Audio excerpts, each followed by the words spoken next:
This weekend, I decided to stop off at the fruit store at one of our local flea markets. While I was there, I felt a bit peckish, so I decided to go ask my husband and the kids whether or not they were hungry, so we decided to go to the food court. Well, I don't always visit the flea market, but I think the last time I did was about a year ago, and so I decided to get something to eat and I was sitting down.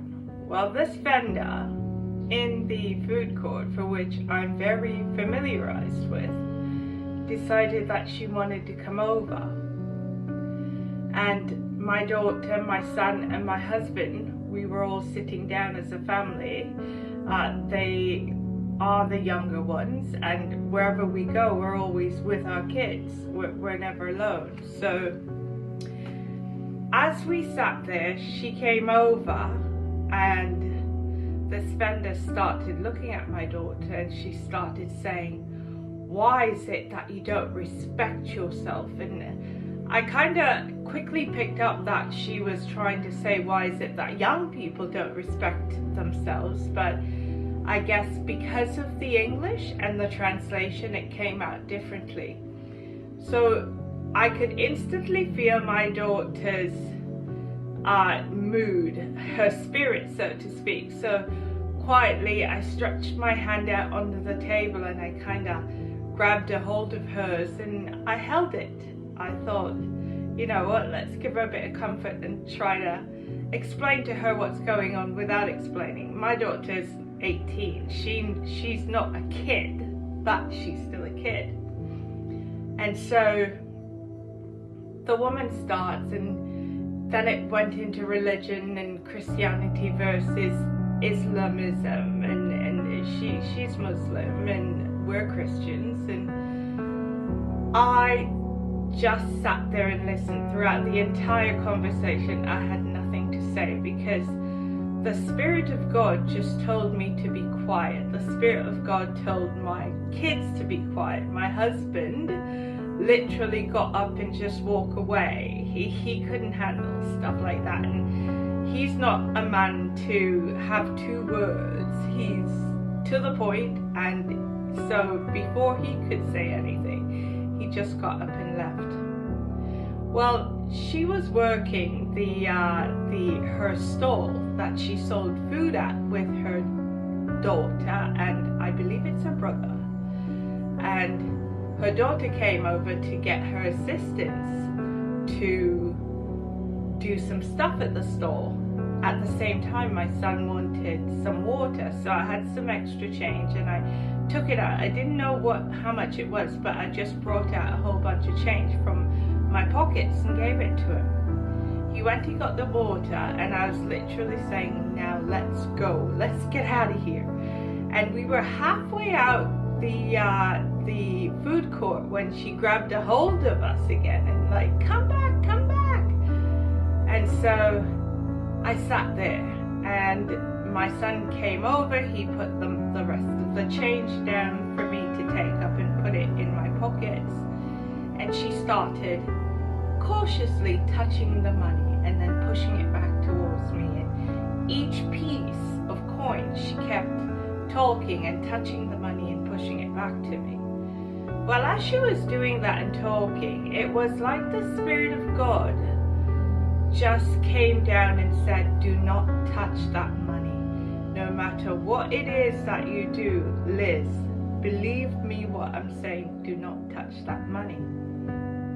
So I had some napkins and I kind of covered the money with it nonchalantly while she was there bugging off and talking. And so then she kept taking the napkins off and she kept touching the money over and over and pushing it closer and closer towards me.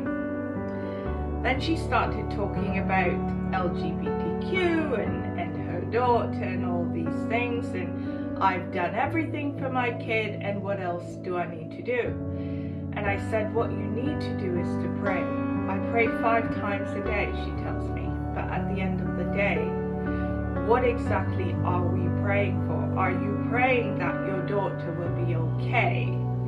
Or are you praying for change? Because when our kids go through situations where we're not in line with their decisions, the idea of praying for them to change is not what we should be thinking. That should not be in our mindset. What should be in the forefront of our minds is to pray that the power of God keeps our kids safe through whatever it is that they're doing, and in the process that God will teach them the right way and that they will change over time.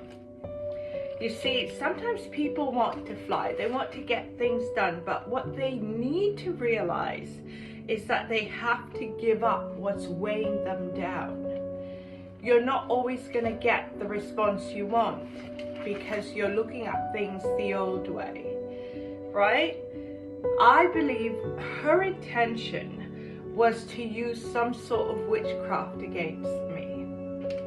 But through God's grace and through His mercy and His gift of discernment towards me, I believe that she soon realized that the trap that she wanted to set for me was for herself. Because in the end, I got up, I've got to go. She says, take the money. I said, no, I'm not going to take the money. Let it be for the person who cleans up. You know, they really do a good job here. And she's insisting, take the money. She pushes the money practically in my lap. And I said, no, I wouldn't touch the money. In fact, I got up and kind of dodged it. And she's like, oh, the person who cleans, she's not around right now. Take the money. You can give it to her later. I said, no, I'm going home. I will not see her. Let the money stay. Well, somebody's going to take the money. I go, then if they take the money, that's because they need it. But at the end of the day, I would not touch that money.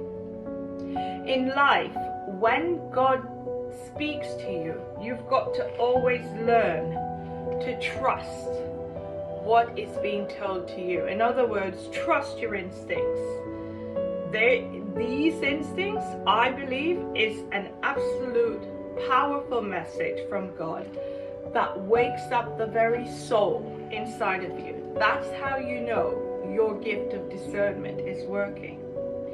I always say the God behind us is stronger than any enemy in front of us. Remember that. I hope that this message meets and greets the ones that need it the most. We'll talk again soon. Bye for now.